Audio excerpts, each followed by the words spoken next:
dari JS. Selamat malam Pendeta Sabuin, aku lihat di media sosial banyak berdebat tentang Tritunggal. Ada yang bilang Tuhan satu pribadi, ada yang bilang 3 pribadi. Oknum kealahan itu buat aku makin pusing.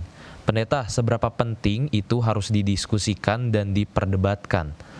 Bisa gak kalau saya memilih gak mementingkan itu, tapi yang penting hidup dengan menurut hukum, berbuat baik, membagikan kasih tanpa harus pusing dengan hal itu atau doktrin-doktrin membingungkan lainnya? Wah. Terima kasih untuk pertanyaan ini. Dari pertanyaan ini saya lihat yang diminta untuk kita tanggapi bukanlah coba terangkan tentang Tritunggal itu. Bukan itu pertanyaannya. Pertanyaannya yang dibaca Cato tadi, coba Cato bacakan pertanyaannya, kalimat yang ada tanda tanyanya. Oke, tadi pertanyaannya, seberapa penting itu harus didiskusikan dan diperdebatkan? Bisa gak kalau saya memilih gak mementingkan itu, tapi yang penting hidup dengan menurut hukum, berbuat baik, membagikan kasih tanpa harus pusing dengan hal itu atau doktrin-doktrin membingungkan lainnya? Terima kasih. Seberapa penting itu harus didiskusikan dan diperdebatkan? Kalau kita baca Alkitab, kita bukan hanya membaca sebuah buku seperti buku-buku lainnya, tapi kita sedang membaca suatu kitab yang ditulis oleh para penulis yang mendapatkan inspirasi atau ilham dari Allah.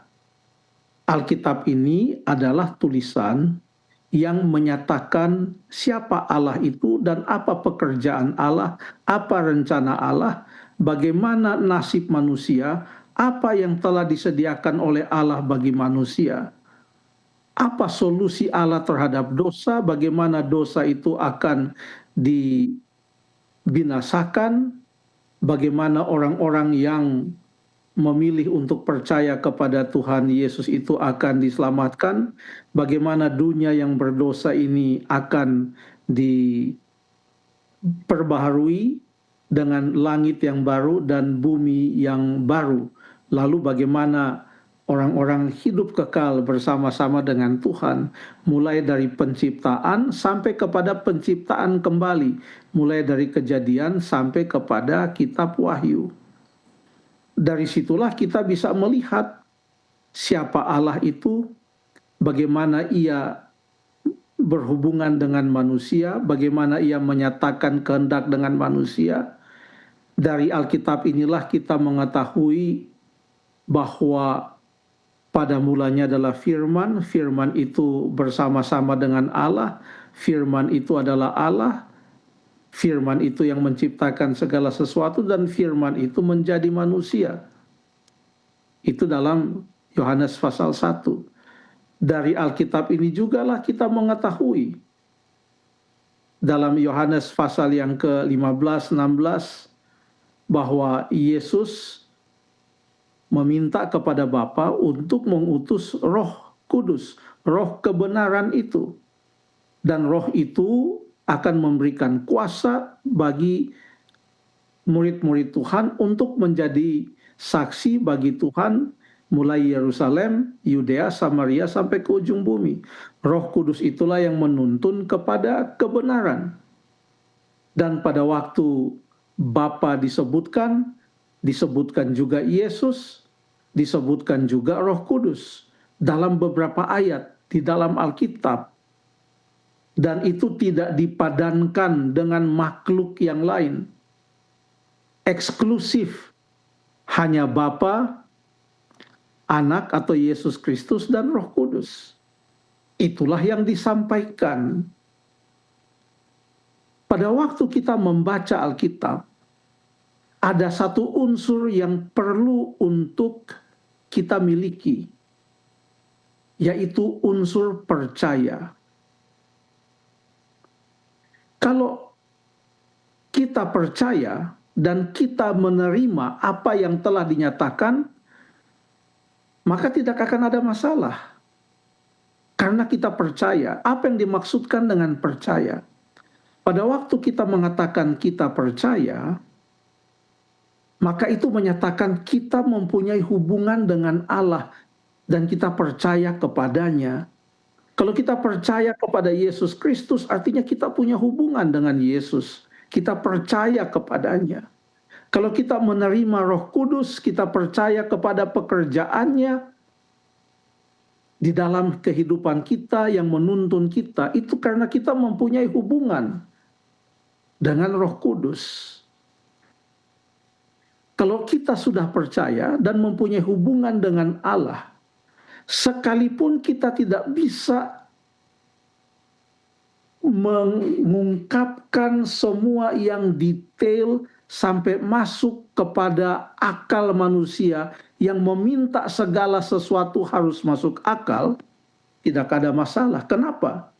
Karena apa yang dinyatakan kita percaya. Alkitab mengatakan dalam Efesus pasal yang keempat, ayat yang ketiga sampai ayat yang keenam, ada satu roh, ada satu Tuhan, ada satu Allah atau Bapa. Dan Allah itu Esa. Demikian kata Ulangan pasal yang keenam. Dalam keesaan Allah itu, kita diperintahkan untuk menjadi saksi-saksinya, membawakan pekabaran keselamatan, menjadikan semua bangsa murid Yesus, dan membaptiskan mereka di dalam nama Bapa dan Anak dan Roh Kudus. Di dalam hal itulah kita akan menerima karunia Roh Kudus yang dalam 1 Korintus pasal yang ke-12 disebut sebagai pemberian Allah. Itu adalah pemberian Yesus, pemberian Roh Kudus. Tidak ada malaikat disebutkan, tidak ada Rasul Paulus atau Rasul yang lain dalam Alkitab disebutkan. Sangat eksklusif. Itulah yang dinyatakan oleh Alkitab. Kalau sampai di situ saja kita membaca, lalu kita menerima dan percaya, lalu kita berdoa seperti yang diajarkan oleh Alkitab. Minta kepada Bapa di dalam namaku. Demikian kata Yesus. Berdoa kepada Bapa di dalam nama Yesus.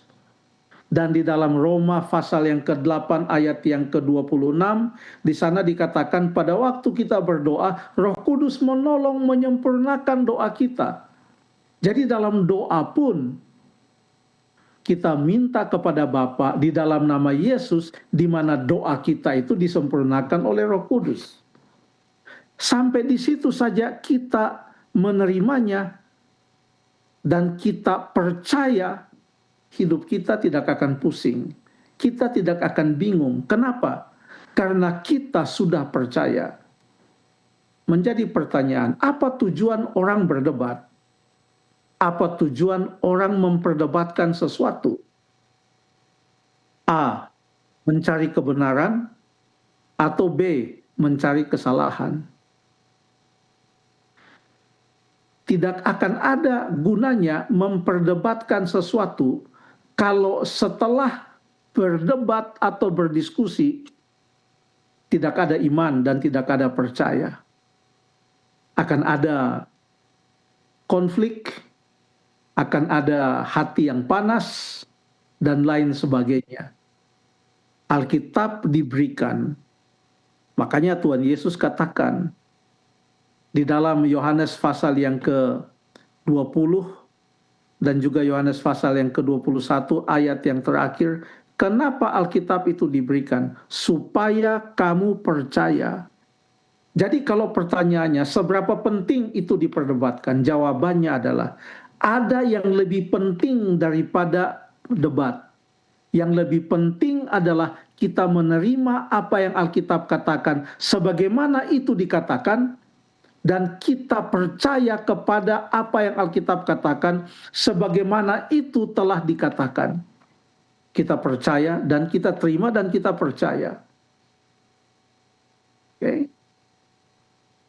Lalu kemudian pertanyaan tadi dari Bapak atau Saudari atau Saudara JS, bisa nggak kalau saya memilih hanya hidup menurut hukum berbuat baik? Saya mau tambahkan, Jangan kita hidup yang penting menurut hukum. Hidup yang paling dianjurkan oleh Alkitab adalah hidup di dalam Yesus.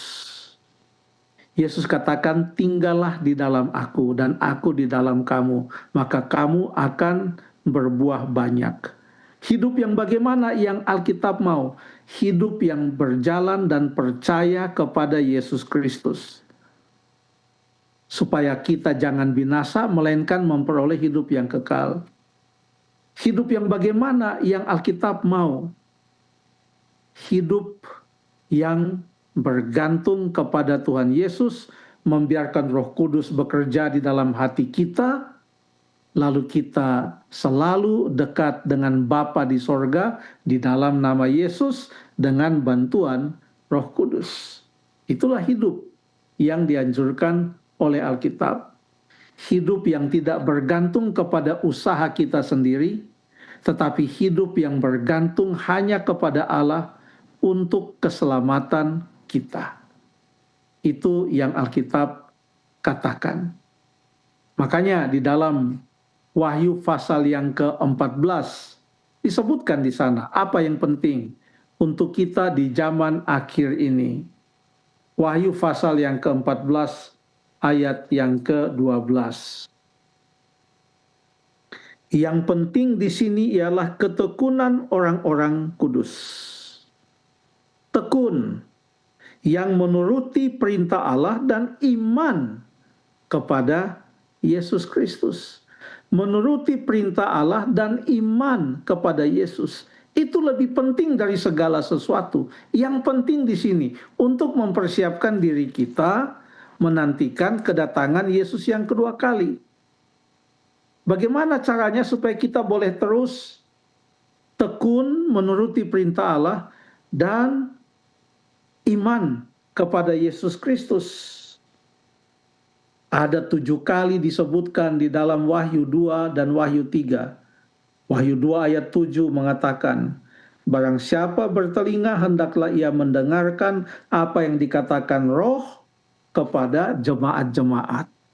Disebutkan juga di ayat 11, ayat yang kata-kata yang sama sampai 7 kali kepada setiap jemaat. Yang penting di sini adalah apa? Adalah ketekunan orang-orang kudus yang menuruti perintah-perintah Allah dan iman kepada Yesus, di mana hidup mereka setiap hari dituntun oleh Roh Kudus. Itu yang paling penting. Sesuai dengan apa yang Alkitab katakan. Kalau mau berdebat tidak akan ada habis-habisnya. Di ujung sebuah diskusi harus ada panggilan untuk percaya. Karena percaya itu jauh lebih tinggi dari segala sesuatu dalam hal hubungan kita kepada Tuhan. Terima kasih.